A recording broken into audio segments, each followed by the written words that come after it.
Nous sommes au Mundaneum, qui est à Mons, en Belgique. Il est un véritable centre d'archives. L'idée de développer une solution de répertoire centralisé qu'a défendu le Mundaneum à travers Paul Otlet et Henri Lafontaine, c'est pas tout à fait extraterrestre. Il y a vraiment une demande qui existe à cette époque, en la fin du XIXe siècle.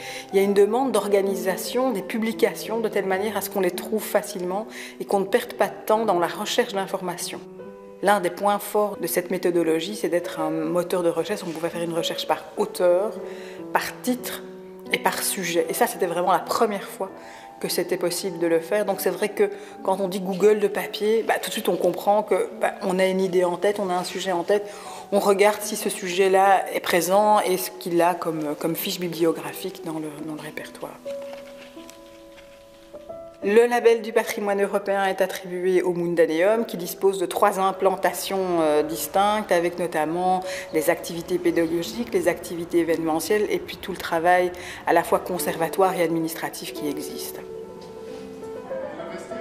L'espace muséal se structure autour de différents éléments. Parmi ces éléments, on va retrouver bien sûr les fiches bibliographiques, donc le répertoire. Donc on est vraiment happé par cette atmosphère et ce mobilier en chêne qui a été élaboré durant à peu près 40 années.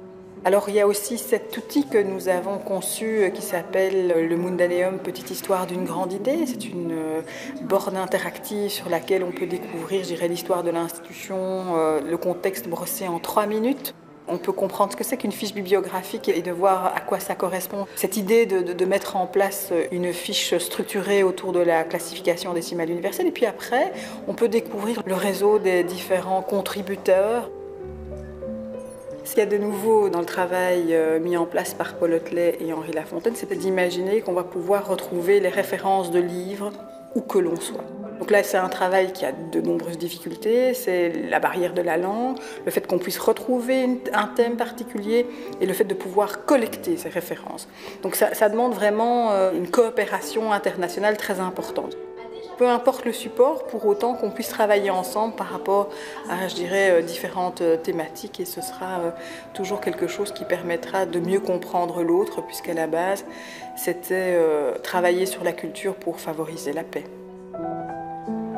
J'invite les différentes personnes qui ne connaissent pas le Mundaneum à venir sur place pour comprendre quelle a été l'utopie de certains hommes de construire un monde nouveau autour d'idées difficiles à leur époque. C'était de créer une autre société et de voir comment finalement ils ont essayé de le faire. Et je pense que porter la voix de ceux qui ont voulu défendre un projet de société original, ça me semble important. Et essayer de retrouver des composantes européennes des uns et des autres, ça peut être ça aussi la richesse de la découverte du Mundaneum, de comprendre en regardant notre passé.